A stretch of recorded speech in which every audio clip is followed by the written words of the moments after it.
안녕하세요. 5월 27일 수요일입니다. 트럼프 트윗부터 보시겠습니다. 기분이 좋아진 것 같습니다. 다우가 25,000, S&P 3,000 돌파를 축하를 합니다. 앞으로 업다운 많겠지만 내년에는 one of the best ever 이렇게 될 거라고 이렇게 희망을 주고 있네요. 아마 자신의 경제 재가동 정책이 옳았다고 이렇게 주장하는 것 같습니다. 바이러스 백신 개발에 대한 기대감 계속 높아지고 있고 경제 재가동 아직은 순조롭게 가속이 되는 것 같습니다. 그래서 글로벌 시장 급등세 배경이 이 두 가지인 것 같고요. 미중 간의 긴장 관계 계속 상승되고 있는데 시장에서는 아직은 관망하는 것 같습니다. 호재에 가려서 악재로서 힘은 발휘를 못하는 것 같죠.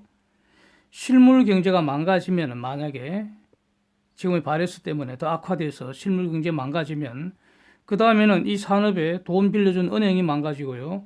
이런 업종에 투자한 그 투자은행들 망가지는 거 아니겠습니까? 그런데 경제가 회복된다는 것은 이런 은행, 투자은행 등이 지금보다는 상황이 더 좋아진다는 걸 의미하니까 그래서 은행업 급등했고요. 같은 이유로 항공주도 급등을 했습니다. 그래서 아마 이번에 얼마 전에 그때도 한번 말씀드렸는데 워렌 버핏이 이번에 등신 인정한 것 같습니다. 등신 투자 인정한 것 같습니다. 다우지수 폭등했고요. 기술주들은 찔끔 오르거나 그동안 많이 올랐던 주도 종목들 중심으로 하락 반전했습니다. 그래서 백신주인 모데나 16% 이상 폭삭했고요. 아스트라제니카도 3% 이상 하락했고요. 그러나 항공주, 에너지주 폭등했고요. 반도체 지수는 1% 이상 상승을 했는데 그동안 엔비디아는 연일 사상 최고치 갱신하면서 급등했죠. 이거는 크게 내렸고 퀄컴하고 인텔 같은 거는 오르긴 올랐는데 그렇게 많이 오른 건 아닙니다. 엔비디아에 비해서. 그래서 어제는 조금 올랐고요. 상대적으로 좀 소외됐던 마이크론 테크놀로지하고 TSMC 이런 거는 2% 이상 급등세 보이고 그랬습니다. 다우가 529포인트 2.17% 올랐고 S&P 500 지수 1.23% 올랐고 나스닥은 0.17% 찔끔 올랐습니다. 그래서 yield to date 즉 연초 1월 1일 이후에 어제까지 수익률을 보면은 다우는 마이너스 12.4%, S&P는 마이너스 7.4%인데 나스닥은 플러스 4.1%입니다. 그리고 S&P 지수는 200일 이동평균선 어제 상향 돌파를 했습니다. 국채 수익률 보면 마감 무렵에 상승세가 좀 둔화되긴 했지만 비교적 큰 상승 유지해서 10년물 0.697%입니다. 저는 경제 회복은 탄력을 받을 것으로 보기 때문에 국채 수익률 6%대 오래 머물기는 힘들 것으로 봅니다. 7% 이상에서 어떤 균형점을 모셔가지 않을까 이렇게 보고 있습니다. 달러 지수 98.99로 하락했고요. 원달러는 1231원대 비교적 크게 내렸습니다. 원엔이 11.449. 주목되는 게 위안 달러가 7.135로 지금 급등한 상태 유지되고 있습니다. 그래서 원달러 환율 내린 거는 어저께 오후에 갑자기 기준금리 동결 가능성이 지금 보도가 됐습니다. 그래서 저는 개인적으로는 이번에 기준금리 내리면 덕보다 실이 많지 않을까. 그래서 장기적으로 보면은 아예 동결하는 게 좋지 않을까 하는 의견입니다. 근데 기준금리 동결이 되면은 다른 조건이 동일하면은 원화 강세 당연하죠. 이거 영향이 있는 것 같고 그 다음에 최근에 환율 너무 무섭게 올라서 당국 개입 가능성 매우 높게 좀 반영이 된 것 같습니다. 개입한다면은 단기간에 달러가 확 풀린다는 의미죠. 개입이라는 게. 그러니까 이익 실현한 것으로 이렇게 보입니다. 그러나 장기적인 상승 추세는 여전하리라고 저는 보고 있습니다. 다음에 중국 당국이 위안화 고시 환율을 금융위기 이후에 최고 수준으로 고시했죠. 이게 지금 달러당 7위안을 넘어간 상태가 지속되면은 미국이 앉아서 보고만 있지를 않습니다, 이거. 예. 눈도 깜짝하지 않고 보고 있다고 작년에 이런 말들이 유행했었죠. 네? 환율 조작 의심을 하고 있잖아요. 예. 그리고 그럴 수밖에 없는 상황이고요, 지금 상황이. 그래서 지금 중공은 외환 시장에서도 지금 딜레마 상황이죠. 왜냐하면은 중공은 앞으로 지속적인 그 달러 탈출 이걸 염려를 해야 된다고 봅니다. 그러니까 달러 공급보다는 달러 수요가 지금 계속 늘고 있는 그런 상황입니다. 그러면 내버려 두면 유한 환율은 시장 원리에 따라서 오를 수밖에 없죠. 그래서 유한 환율 올라가도록 내버려 두면은 미국이 환율 조작국 다시 지정하면서 여기서 별도의 전선이 형성이 된다는 겁니다. 매우 부담스럽습니다, 지금. 그런데 7위안 아래를 유지를 하려면 시장에 달러를 공급을 해줘야 됩니다. 그게 무슨 의미입니까? 중공이 보유 중인 그 달러를 팔아야 한다는 뜻입니다. 그래서 딜레마 상황입니다. 기본적으로 이거 위안 달러 환율은 더 오를 가능성 저는 높게 보고 있습니다. 유가 비교적 크게 상승했죠. 그래서 WTI 34불선, 브렌트 36불선입니다. 그래서 경제 재가동 탄력을 받으면서 기름 소비도 증가할 거다 이런 전망이 우세할 거기 때문에 유가 상승 흐름은 유가 강세, 최근 강세죠. 최근은 그래서 유지될 가능성이 높다고 보겠습니다. 데이터 정리합니다. 싱가포르 1분기 GDP 전분기비 마이너스 4.7%, 전년비 마이너스 0.7% 상승했고요. 역성장이죠. 예. 베트남 외국인 직접 투자 67억 불로 이전보다 증가했습니다. 그런데 브라질의 외국인 직접 투자는 2.3억 불로 이전에 76억 불이었고요. 예상치가 19억 불이었으니까 지금 완전 그냥 뭐 참혹한 상태가 되었습니다. 그래서 브라질이 지금 바이러스 세계 2등 아닙니까? 예? 그래서 그 참혹한 결과를 이렇게 데이터로 보는 거 아닌가 이렇게 보여지고요.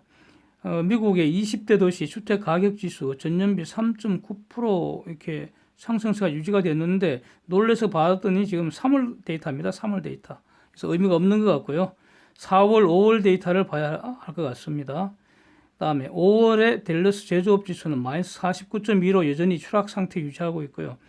그런데 그 컨퍼런스 보드의 그 소비자 신뢰 지수는 86.6으로 이전보다 회복됐습니다. 그러나 예상치에는 미치지 못하고 있고요. 그 다음에 4월 신규 주택 판매 662만 3천 채, 623K 이렇게 이전보다 0.6% 증가했습니다. 한국 제조업 그 경기 실사 지수 45로 추락한 상태에 지금 회복하지 못하고 있습니다. 쟁점 보겠습니다. 백신 관련해서요. 가령 뭐 아스트라제네카나 모데나나 이런 회사들 이어서 노바백스가 다시 백신 그 페이스 1 테스트 시작했다고 이제 발표했고요. 그래서 페이스 1에서는 이게 지금 사람한테 직접 최초로 그 테스트하는 거니까 안전한지, 그 다음에 면역 반응이 나타나는지 이 두 개를 집중적으로 보는 거 아니겠습니까? 7월달 대략 한 달 후에 발표한다는 그런 말이고요. 그 다음에 이 외에도 그 미국 제약회사 머크가 또 백신 개발 경쟁에 뛰어들었다 이런 뉴스 나오고 있고요. 하여튼 지금까지 백신 한 10개 정도가 그 클리니컬 이밸류에이션 중이라고 합니다. 왜 114개가 프리 클리니컬 이밸류에이션 중이다. 아마 클리니컬 이밸류에이션 임상시험이겠죠. 예. 그래서 백신 경쟁 지금 뭐 가령 한 달 전과 비교하면은 엄청난 진전이라고 평가를 해야 할 것 같습니다. 그 다음에 이제 경제 쪽을 보면은 경제 재가동인데 미국하고 유럽은 순조롭게 확대되는 것으로 평가해야 할 것 같습니다. 그래서 여기서 재가동한다 할 때 가장 우려됐던 것이 바이러스 확 퍼지는 거 아니냐 이거였죠. 2차 대유행 말이 이제 제기되고 그랬는데 아직은 그런 구체적인 조짐은 없지 않습니까? 예, 아직은 재가동으로 인한 바이러스 급증 현상은 전혀 관찰되지 않고 있고요. 그래서 2차 대유행을 걱정할 단계가 아니라 지금은 그 브라질 등 남미 쪽이죠. 남미 쪽은 1차 대유행이 지금 가속되는 상황으로 평가를 해야 되기 때문에 오히려 그쪽이 이제 그 바이러스 최전선이 되는 것 같고요. 미국에서는 그 진단 건수는 5월 상순까지 매일 한 25만 건 내외였습니다. 근데 하순에는 이게 진단 건수가 40만 건으로 이제 증가를 한 상태입니다. 이 말은 그 진단 능력은 지금 충분히 갖추고 있다. 이렇게 평가를 하고요. 그런데 사진을 보시면 신규 환자 발생하는 거는 5월 상순에 매일 한 2만 5천 명에서 3만 명 내외, 어떨 때는 3만 명 확 넘어버리고 뭐 이랬거든요. 그런데 최근에는 2만 명 내외로 감소를 했습니다. 진단 건수는 거의 뭐 상당 거의 2배 가까이 늘었는데도 발생 건수는 확 줄었다. 다시 한번 확인이 되고요. 그 다음에 25일, 26일 이틀 동안 10,000명대 그 신규 환자 나왔고요. 문제는 사망자가 급감을 해서 600명, 500명대입니다. 그래서 조금 전에도 6시 한 반경에도 다시 한번 제가 체크했는데 현재 줄었습니다. 아직까지는. 보통 저는 10시 기준으로 하는데 보통 뭐 한 7시 반 지나고 이렇게 되면 확 늘거든요. 근데 보통보다는 오늘이 지금 이 시각이 현저히 줄어들어 갖고 그 신규 환자 수가 지금 100명대입니다. 어제 같으면은 대략 한 10,000명대가 체크가 됐는데 이 시간대에 지금 100명대가 체크가 돼서 이게 데이터 집계상에 약간 지금 정체 현상이 있는지 한번 두고 봐야겠습니다. 하여튼 그렇습니다. 그래서 어쨌든 간에 그럼에도 불구하고 지금 미국 2만 명대라는 것도 엄청나게 많은 숫자죠. 그래갖고 빨리 10,000명 아래로 내려가고 1,000명 아래로 내려가는지 아무튼 눈 빠지게 한번 기다려 보겠습니다. 그 다음에 사진 보시면 하여튼 지금은 이 브라질 중심으로 남미 상황이 매우 우려된다. 여기가 바이러스 최전선이다. 알 수 있습니다. 그런데 이거 이제 대응한다는 첨에서 본다면은 남미는 어쩌겠습니까? 당장 이제 봉쇄를 해야죠. 그 대응할 수밖에 없고 이제부터는 이 백신하고 경제 재가동은 그냥 진행 추이를 지켜보는 것이죠, 뭐. 그 다음에 경제 문제는 이제 정말로 개선되는지 여부는 경제 지표를 가지고 사후로 확인하는 수밖에 없습니다. 그렇다면 지금 우리가 집중해야 될 쟁점은 뭔가? 미중 관계라고 봅니다. 그래서 최근까지 미국의 파산 공세에 대해서 중공의 반응은 아직은 구체적인 반격 조치 없는 것으로 보여지죠. 말은 보복한다고 계속 말은 하고 있습니다. 그러면 한편으로는 또 우리 이렇게 서로 싸우면 서로 손해니까 협조하자. 또 우리를 좀 존중해달라. 그래서 글로벌 문제 함께 해결하자. 이런 정도입니다. 트럼프가 지금 중공이 무역 협상 무역 합의대로 미국 물건 사가는지 안 사가는지 만약 안 사가면은 이거 무역 협의 재검토하겠다. 재검토한다는 게 뭡니까? 깨버리고 관세 다시 올려버린다는 거죠. 그 이전까지 그 이전 수준으로 그 얘기입니다. 이렇게 공격을 하니까 중공은 페이스 원딜을 우리는 확실히 지키겠다. 이렇게 또 반응을 내놨죠. 이 정도입니다. 그러면서 지금 핫 이슈가 홍콩 보안법입니다. 이게 내일, 즉 목요일 날 표결이 될 거다. 이렇게 이제 보도가 나오고 있는 상황이죠.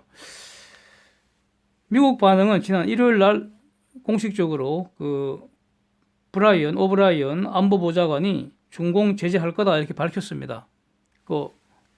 보안법 표결되고 실행하면은 중공 제재한다, 쌩션한다고 밝혔습니다.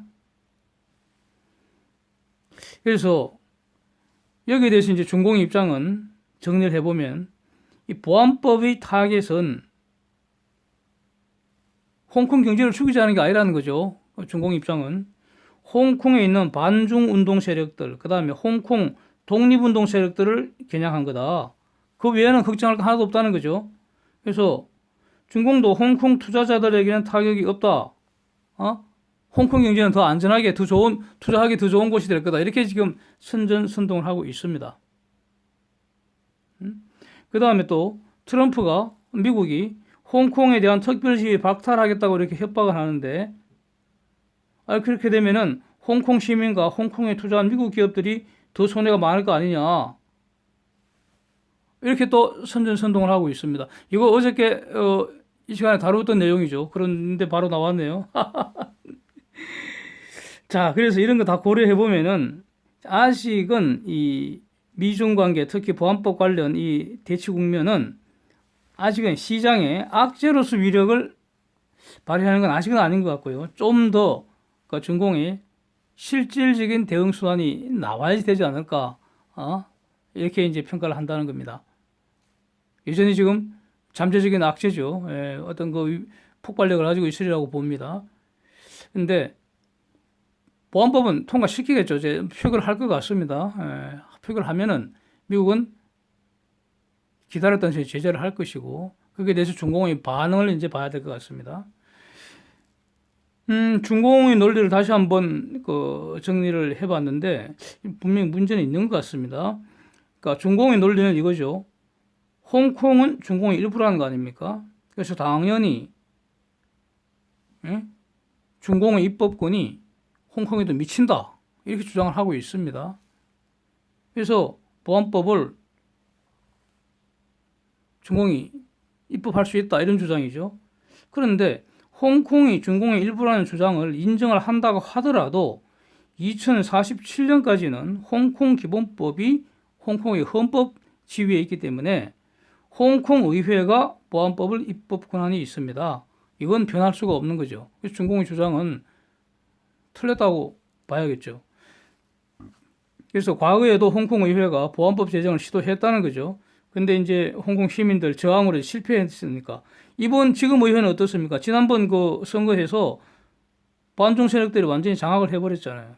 그러니까 현재 홍콩 의회가 그 홍콩 보안법을 자체적으로 그 홍콩 기본법 그 조항에 근거해서 그 입법할 가능성은 거의 없죠. 뭐 불가능하죠. 그러니까 중공이 직접 나선 거 아니겠습니까? 그래서 이렇게 되면은 중공이 직접 그 보안법 입법하는 거는 홍콩 기본법 위반 가능하다. 즉 위헌이라는 겁니다. 우리 한국식으로 얘기하면은 이런 주장을 지금 홍콩 변호사 단체에서도 제기를 어저께 한 것으로 이제 보도가 됐습니다. 저도 그 이전에 이런 그 말씀을 그 이전부터 말씀을 들은 것으로 제가 분명히 기억을 하고 있습니다. 이렇게 되면은 이거 일국 양제가 아니죠. 원 컨트리 투 시스템이 아니고 원 컨트리 원 시스템이 되어버리는 거 아닙니까? 이게 바로 중공이 홍콩을 2047년에 그 테이크 오버 해야 되는데 지금 테이크 오버 한 거 아니냐 이런 얘기입니다. 홍콩 의회의 권한을 바이패스 우회했다는 거죠. 그래서 홍콩 의회 무력화시킨 거 아니냐 뭐 이런 어떤 평가입니다. 그래서 하여튼 지금으로서는 이건 팩트가 중요하니까요. 여러 가지 상상하고 추측할 수는 없는 거니까 현재로서는 목요일 날 내일 보안법 표결이 어떻게 진행되는지 보고요. 그다음에 된다면 그 이후에 미국의 제재 카드가 어떻게 구체화되는지 일단 이걸 봐야 되고요. 또 그 이후에 중공의 반응을 봐야겠죠. 그런데 현재 여러 가지 그 상황을 이제 종합을 해보면은 중공은 표결은 하더라도 이 문제 갖고 미국하고 대립은 최소화하려고 할 겁니다. 어차피 중공은 홍콩하고도 싸워야 되고요. 근데 미국하고 또 그치게 싸워갖고 얻는 게 뭐가 있겠습니까? 미국하고는 지금 잘 지내야 되는데, 어떻게 하든 그 중공 입장에서는 홍콩 보안법 이거를 미국이 눈 감아주면은 너무나 행복한 거 아니겠습니까? 그걸 원하겠죠. 간절히 원하겠죠. 그렇기 때문에 중공은 이 미국의 제재에 대해서 그렇게 극렬하게 저항하기는 어렵지 않을까. 그래서 어떻게 반응할지 봐야겠다는 겁니다. 그래서 어쨌든 간에 중공은 보안법 표결은 하더라도 이거 갖고 미국과 대립은 최소화하려고 하지 않을까. 이제 그렇게 이제 보여지고요. 과연 그런지 한번 두고 보겠습니다. 미국으로서는 어저께도 계속 말씀드렸는데 홍콩의 경제적 번영은 분명히 지속돼야 합니다. 지속돼야 합니다. 그러면서도 중공 경제에 타격을 주는 그런 제재 수단을 찾아내야 하는 것이죠. 그 어떤 건지 한번 보겠습니다. 그래서 어떤 그 제재가 나온다 하더라도 홍콩 경제가 실질적으로 타격을 입는 그런 그 덩신짓을 미국이 하지는 않으리라고 봅니다. 그것이 합리적입니다. 네. 근데 이제 조금 전에 그 블룸버그 보도는 지금 그 보안법 표결되면은 미국은 중공기업과 그 책임 있는 자들을 제재한다. 이렇게 이제 조금 전에 보도가 됐습니다. 근데 이미 예상된 것이고요. 근데 결과적으로는 어떤 현상이 벌어질 것인가? 홍콩의 보안법 반대 투쟁은 이제 더 계속되겠죠. 그래서 홍콩하고 중공 간에 이제 싸움질이 계속되는 거죠. 중공은 거기에 발목이 잡힌다는 겁니다. 점점 그 수렁에 빠지게 되는 것이죠. 미국은 제재 취소할 것이고, 그래서 중공이 탄압을 하면 할수록 미국의 제재 더 광범위하게, 더 강하게 지속될 가능성. 지금 이런 구도가 그려지는 것 같습니다. 그렇게 되면은 시간이 갈수록 중공 경제가 흥하겠습니까? 망하겠습니까? 힘들어지겠죠. 그리고 이것은 장기화될 것 같습니다. 최소한 2047년까지. 중공이 저기에 대해서 군대를 투입하기는 매우 힘들 것입니다. 그럼 완전 고립되는 거죠. 그래서 완전히 그 무덤이 되어 가는 거죠. 홍콩이 중공이 무덤이 되어 간다고 봅니다. 결과적으로 미국의 구상, 미국 중심의 어떤 그 새로운 경제 질서에서 중공이 아웃될 것, 그런 그 방향으로 흘러가지 않을까 이제 생각이 됩니다. 지금 요즘 그 한국에서 핫 이슈가 되고 있는 EPN이라는 그 구상도 미국 중심의 새로운 경제 질서에서 중공 아웃시키는 그 일부의 그 전략적인 그 모습 아니겠습니까? 그래서 그렇다면은 이제 차이나 엑소더스는 중공에 있는 외국 기업들, 특히 미국 기업들 중심으로 중공 탈출하고 그 가운데 중공 내부에서도 어떤 중공의 토종 알짜 기업들도 탈출 가능성이 매우 높죠.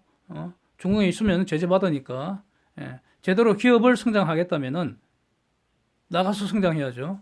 탈출 가능성이 있고요. 그다음에 중공 부자들이죠. 이렇게 이게 전체적으로 차이나 엑소더스가 하나의 추세가 될 가능성을 주목을 해야 될 것 같습니다. 그들로 오늘 인터뷰 보면은 중공에서 고향으로 돌아오는 기업들, 즉 미국 기업들 대상이죠. 미국에 다시 돌아오는 기업들 지원하겠다 다시 강조를 했습니다. 구체적인 이제 조치가 나올 것 같습니다. 이것은 작년에 무역 전쟁 와중에도 계속 제기되었던 이슈입니다. 그때 그 당시에도 저도 여러 번 그 서베이 결과를 소개를 해드리고 그랬는데 이 시간에 중공 탈출을 검토하는 외국 기업들 엄청 증가했다 이런 서베이 결과 계속 나왔었죠. 그래서 이 기업들이 여러 가지 이유로 지금 갈까 말까 이렇게 경계선에서 저울질을 하고 있었다는 거죠. 바람 앞에 갈대처럼 마음이 갈까 말까. 근데 그 주장하는 이유 중 하나가 뭐겠습니까? 많은 이유가 있을 텐데 그 중에 이사 비용도 고려가 될 겁니다. 돈 들잖아요. 그 다음에 이것이 언제까지 그 싸움이 지속될 것인가 이것도 판단해야 되고요. 근데 무역 전쟁보다는 이 지금 그 공급망 재편 이게 훨씬 더 강력한 주제고 오래 갈 것 같습니다. 자, 그런데 돈까지 준다니까. 그러면 지금 그 바이러스 팬데믹 이후로 글로벌 비즈니스 환경이 급변을 한 거 아닙니까? 이 급변한 거는 이제는 추세적인 변화라고 봐야겠죠. 추세적인 변화입니다. 수십 년 지속될 수 있습니다. 세판 짜지는 거라고요. 자, 이거 더 가속하는 게 미국의 공급망 관리 정책이고 이런 것으로 이제 평가가 됩니다. 그래서 이런 것 때문에 그러지 않아도 탈출 결정을 내릴 기업들이 많은데 거기에 돈까지 지원을 한다면은 그럼 이거는 적어도 앞으로 한 1년 이내에 차이나 엑소더스가 추세 어떤 그 형성할 거다 이렇게 보면 어렵지 않은 것 같습니다. 합리적이라고 보여집니다. 이렇게 예상하는 게. 자, 이런 거는 뭐 저희 희망을 말하는 게 아니고요. 이렇게 합리적으로 미래 사실을 추정하는 것일 뿐입니다. 앞으로 주목해 보겠습니다. 지금 그 메모리 반도체 가격 하락이 지속되고 있습니다. 이 현상은 DXI 지수로 확인을 할 수 있습니다. 한번 보시죠. 예. 그래서 바이러스 저점 3월 19일인가 하면 그쯤 되죠. 예, 글로벌 그 스탁 지수 저점 찍은 게. 그래서 바이러스 저점에서 반등하던 초기에는 그 메모리 반도체인 하이닉스가 이 반등 그 주식들 선두권에 있었습니다. 그때. 예. 근데 4월 초 이후에 메모리 반도체 현물 거래 가격 계속 하락하고 있습니다. 그래서 최근에 이 지수 급등세에서 하이닉스가 지금 소외되는 것 같습니다. 오르긴 올라도 정말 깝깝하게 오르죠. 그래서 마이크론도 동일한 모습입니다. 그런데 여기서 경제 재가동으로 인해서 여러 가지 이제 경제 모든 분야의 그 수요가 회복되는데, 수요가 회복되거나 또는 수요가 증가하게 되는데 그게 반도체라고 예배할 수는 없죠. 예. 그 다음에 지금 그 반도체에서도 메모리 쪽만 그랬고요. 엔비디아, 그 다음에 퀄컴, 인텔 이런 시스템 반도체는 매우 그 강세였습니다. 특히 엔비디아는 아주 화려했죠. 폭등세였습니다. 엔비디아는. 그런데 얘들은 지금 시스템 반도체고 시스템 반도체만 계속 갈 수가 없습니다. 시스템 반도체가 좋다는 것은 시스템 반도체가 많이 팔린다는 거 아닙니까? 시스템 반도체만 팔려가고 아무것도 못하죠. 반드시 메모리도 같이 팔려야 합니다. 크게 소프트웨어도 같이 팔려야 하고요. 하여튼 반도체 쪽은 삼위일체입니다. 삼위일체. 팔리면 같이 팔리고 그렇죠. 뭐. 그 다음에 엔비디아의 그 GPU, GPU가 들어가는 그 그래픽 프로세싱 유니트, 요게 들어가는 그 기기들은 다 메모리 수요가 훨씬 더 많습니다. 그 화상 처리하려면 메모리 필요량이 훨씬 더 많아지니까요. 우리 노트북만 봐도 그렇죠, 뭐. 그렇습니다. 그래서 이런 그 시스템 반도체 주가 강세였다는 것은 메모리 반도체도 기본적으로는 굿뉴스입니다. 그래서 오늘 주가 흐름이 매우 인상적이죠. 그동안 폭등했던 엔비디아는 비교적 크게 내려뿌리고 인텔이나 퀄컴은 조금만 올랐고요. 그동안 소외됐던 마이크론이 폭등을 했습니다. 매우 인상적입니다. 자, 이상입니다. 오늘도 함께해 주셔서 감사드립니다.